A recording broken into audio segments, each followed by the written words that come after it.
السلام علیکم. وختونه د ټولو به احساس زده کړیالانو په خیر. رب دې وکړي چې دغه وخت په تاسې ټولو باندې په ښه شکل سره تېرېږي او د صحت جامې به مو پرتنې. یو ځل بیا ستاسې ورور صفت الله سحر په 5 نمبر درس په ماډرن ژورنالیزم کې حاضر شوی یم. رب دې وکړي چې دغه درس په ورځني ژوند کې ستاسې لپاره د نوي نوښت سبب وګرځي او یو څه ترېنه زده کړئ. زموږ هم هڅه او خواري دا ده چې تاسې ته هغه درسونه در وړاندې کړو کوم چې په ورځني ژوند کې ستاسې په کار راځي. نوي ماډرن او په څنګ کې هغه معلومات چې زموږ او ستاسې لپاره ډېر اړین دي هغه له تاسې پورې در رسوو. موږ هم په ژورنالیزم کې نن د ډېرې یو زبردست او ښایسته موضوع سره حاضر شوي یو. تاسې هم قلم او کتابچه راواخلئ تر څو دغه موضوع چې نن تشریح کوو په ښه شکل سره په خپلو کتابچو کې ولیکئ او یو څه ترېنه زده کړئ. نن په ژورنالیزم کې اخلاق او اصول تاسې ته در پېژنو. اخلاق او اصول څه ته ویل کېږي؟ لومړی راځو دغه 2 جملې ما تاسې ته دلته لیکلي دي چې یو اخلاق دی او بل چې دی اصول دي. اخلاق او اصول څه ته ویل کېږي؟ لومړی راځو اخلاقو ته. اخلاق د هغه مقرراتو مجموعه ده چې انسان په ټولنه کې د ښه او بد صفت خاوند کېږي. اصول څه ته ویل کېږي؟ اصول د هغه مقرراتو مجموعه ده چې په یو مسلک کې شته وګړي اړ دي چې هغه په ځان باندې تطبیق کړي. په یو مسلک کې شته وګړي اړ دي چې تر څو هغه په ځان باندې څه کړي، عملي کړي. لکه څنګه موږ او تاسې چې دی په پوهنتون کې استو، د پوهنتون اصول څه دي؟ پوهنتون اصول دا دي چې مثلا تدریسي ساعت به مثلا 50 منټه شاګرد باید په وخت سره صنف ته راشي. شاګرد باید چې دی پرونی درس له ځانه سره زده کړی وي. مثلا شاګرد حق لري چې مثلا د ځان لپاره چې دی د استاذ نه د امتحان اخیستلو هغه لارښوونه واخلي. نو دا د پوهنتون هغه اصول دي. شاید کیدای شي ډېر اصول لري خو ولې ما تاسو ته بیان نه کړه. هغه انشاءالله تاسې خپله پوهېږئ چې په ورځني ژوند کې ځینې اصول نور سره کم دی. دا مې یوازې د اخلاق او اصولو په اړه باندې لنډې خبرې وکړې. اوس راځو په ژورنالیزم کې اخلاق او اصول. طبیعي خبره ده نن سبا ژورنالیزم چې په ټولنه کې یو څه سپک شوی دی، په څنګ کې یو څه د بهبود لور ته روان دی. ستر لامل په ټولنه کې د رسنیو او ژورنالستانو د ژورنالیزم اخلاقو ته نه پاملرنه ده، نه درناوی دی، نه عملیتوب دی. که چېرته موږ او تاسې په ورځني ژوند کې د ژورنالیزم اخلاق او اصول په ځان کې راولو، باور وکړئ چې هغه ټولنه کې په هغه هېواد کې په هغه ملک کې هېڅکله د ژورنالیزم په وړاندې باندې څوک نه راپورته کېږي. نه به د ژورنالیزم بې احترامي کله وشي او نه به دې مسلک ته څوک په بد نظر باندې وګوري. داسې به دی له تاسې سره شریکول غواړم. تاسې هم قلم او کتابچه راواخلئ او هغه مهم نقاط در سره نوټ کړئ. راځو د ژورنالیزم په اخلاقو کې لومړنی څه شی دی؟ رښتینولي ده. ګورئ طبیعي خبره ده که چېرته موږ او تاسې په ژورنالیزم کې یو او موږ او تاسې رښتینې ونه اوسو، یا مثلا یو خبر موږ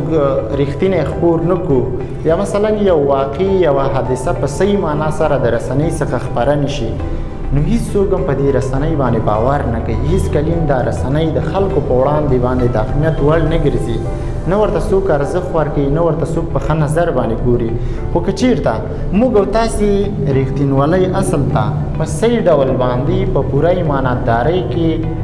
موږ او تاسې ژمن پاتې شو دې رښتینولۍ ته، نو انشاءالله په ژورنالیزم کې د رسنۍ قدر، د ژورنالیزم قدر، په څنګ کې د ژورنالیست قدر، دا ټول د دې رښتینولۍ له وجې وي. دا یو اصل دی. ژورنالیست باید څه وي؟ رښتینی اوسي. په ټولنه کې رښتینولي باید مراعات کړي. او که چېرته رښتینولي مراعات نه کړي، طبیعي خبره ده چې ما تاسې ته ویلې چې دا د ژورنالیزم پورې خندا ده. دا د ژورنالیزم د مسلک یا کورنۍ پورې ستر توهین دی چې یو څوک یې کوي. دویم څه شی دی؟ توازن دی. موږ او تاسې رښتینولي مراعات کړه. مثلا ما خبر وړاندې کړ چې مثلا د لغمان پوهنتون یا ننګرهار پوهنتون محصلین پوهنتون ته ځي، خدای نخواسته استادان نشته. خیال همدې خبرې ته شته دی. دلته ما د استادانو خبرې راوانخستې بلکې د شاګردانو خبرې مې راواخستې. څه شی مې وکړه؟ خبر مې جوړ کړو. رښتینولۍ اصل دا و چې زه د ننګرهار، لغمان، په څنګ کې پکتیا، خوست پوهنتونونو ته لاړم. هلته شاګردان راغلي وو، خو ما یوازې څه وکړه په خبر کې مې توازن مراعات نه کړ یا مثلا د توازن هغه کړۍ مې وشکوله ما یوازې د زده کړیالانو هغه خبرې راواخیستې ولې د استادانو خبرې مې له ځانه سره راوانخیستې د شاګردانو مې راواخیستې او د استادانو خبرې مې راوانخیستې نو په دې صورت کې چې شو ما توازن مراعات نه کړ که نه دلته ستر تاوان ما وکړ دې ټیم کې چې د ژورنالیزم کورنۍ ته ما توهین وکړ ما د ژورنالیزم مسلک ته توهین وکړ نو کله مې چې دا په ځان کې راوسته چې مثلا ما د شاګردانو سره مرکه وکړه شاګردانو راته په خپلو خبرو کې یادونه وکړه چې استاد محترم موږ رالو درسونه نشته دی بیا زه ځمه ادارې ته هر زده کړیزه اداره هر یو د فعالیت ترسره کوونکي هغه منیجمنټ چې کوم دی هغه یوه بیله اداره لري موږ او تاسې باید لومړی د خلکو سره او بعد د هغې نه هماغه منیجمنټ ته لاړ شو چې تر څو وګورو ستونزه د څه له وجې رامنځته شوې زه چې ځم د ننګرهار پوهنتون په هغه مثلا ادارې ته ورځم یا ریاست ته ورځم هلته زه پوښتنه کوم ولې درسونه نشته علت څه دی نو دلته ما ته طبیعي خبره د استادان به یو فیډبیک راکوي یو خبرې ته به مې ځواب راکوي یو حقایق به راته وایي چې یا مثلا تنخواګانې نه راکوي په وخت سره یا مثلا یا رخصتي ده یا مثلا یو مشکل نه یو مشکل به بیانېږي کله چې ما په خبر کې دغه دواړه اړخونه راواخیسته نو ما څه شی وکړه د خبر توازن جوړ کړو نو دا د ژورنالیزم یو اصل دی یو اخلاق دی چې ته به څه شی کې ته به توازن مراعات کوې په خبر کې انشاءالله په دې دوو به پوهې شوي یاستئ دریم شی دی کرهوالی دی کرهوالی په څه مطلب باندې ګوره کله چې زما مثلا یو ځای کې یو خبره کېږي څه موده مخکې اوازې وي په خبرونو کې په څنګ کې چې دی د ګڼو رسنیو داسې خبرونه خپاره شول چې په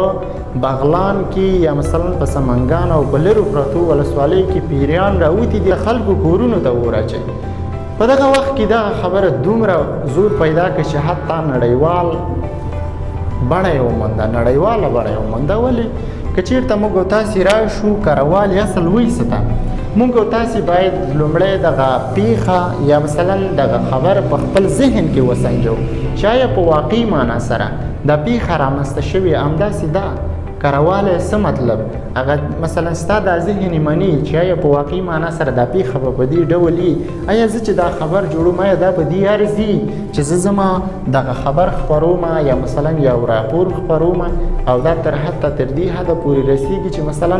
د ټولنې هغه بهرنی اړخ یا مثلا بهرنیان زموږ نه بهرنۍ رسنۍ خبرېږي چې هغوی په دې باندې راپورونه به یې خپروي او که چېرته به یې واقعیت درلودو او حقیقت درلودلو ته باید د هغه څېړنه وکړي نو دلته کرهوالی په څه معنا باندې ته باید د تفکیک وړ شخص یې باید دا پیښه په پوره معنا لومړی په خپل ذهن باندې وڅېړي بعد د هغې نه باید ته پې راپور جوړ کړي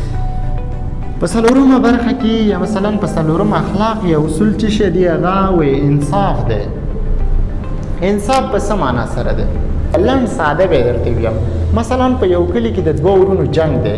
نو دا جنګ ته حتی تر دې پورې رسېږي چې حتی د کورنیو د غړو د وژل کېدو پورې خبرې ځي کله چې مثلا ما ورته راپور جوړو کله چې ما ورته ځو هلته رسنۍ ده که نه یا مثلا ما ورته راپور جوړو ژورنالستان نو په دغه صورت کې کله چې ژورنالست ځي ساحې ته هلته به چې دی د یو ورور د خولې خبره به هم رالي د بل ورور د خولې خبره به هم رالي په همدې حساب باندې راونیسئ اوسنی حالات لکه مثلا اسلامي امارات خبرې د مقاومت جبهې خبرې دلته چې دی باید موږ او تاسې د بېپریوالي اصل هغه شته دی انشاءالله هغه هم وایو کله چې مثلا ته خبرې رالی ته به هېڅ کلین داسې نه کوې چې مثلا د یو شخص خبرې راوالې او د بل شخص خبرې راوانلې دلته باید ته پوره خبرې د مثلا 4 منټه خبرې د هغې ته ورکړي دي 4 منټه باید د بلې ډلې ته هم ورکړي چې تر څو هغه خپله حقایق بیان کړي چې مثلا جنګ شخړه په څنګ کې چې دی پیښه د څه له وجې رامنځته شوې ده بل راځو پنځم چې شی دی بېطرفي ده موږ او تاسې چې دی په ژورنالیزم کې تر ټولو غوره څه چې دي هغه بېطرفي ده موږ او تاسې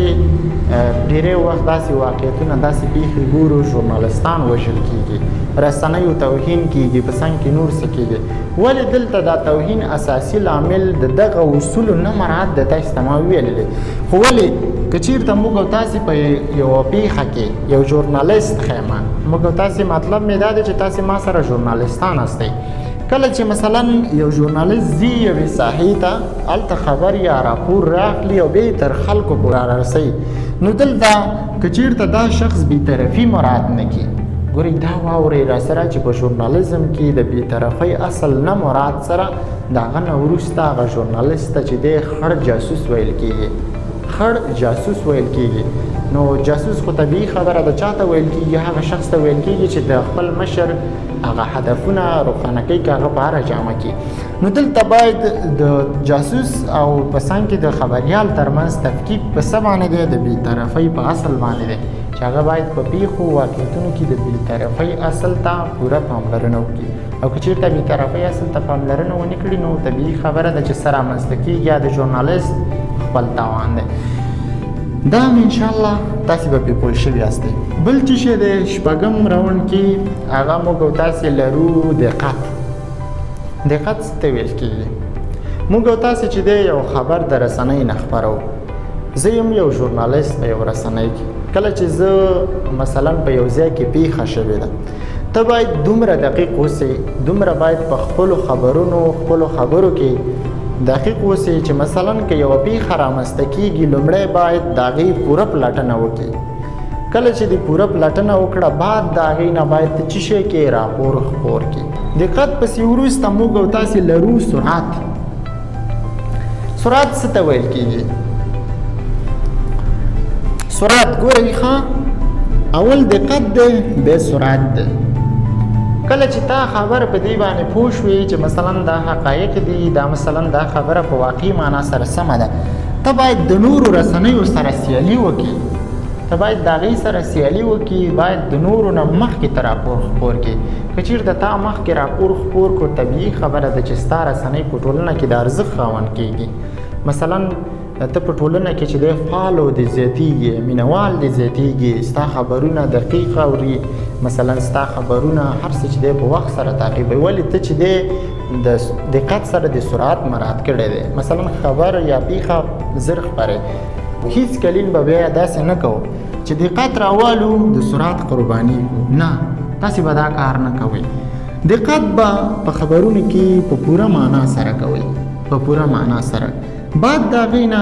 بیا به سرعت ته ادامه ورکوئ داسې نه چې تاسې سرعت راواخلئ او ولیکئ او دقت ونه کوئ نو دلته بیا ګوره بیا د ټولنې بربادي ده بیا چې دی تاسې د خپلې رسنۍ توهین وکړه په څنګ چې دی د رسنۍ لپاره دی ستر ګزار ورکړه او د هغې د زیان سبب ګرځي هېڅ کلین به دا دواړه د یو بل قرباني کوي نه ولې دواړه به په یو شان باندې مخته سي بل راځو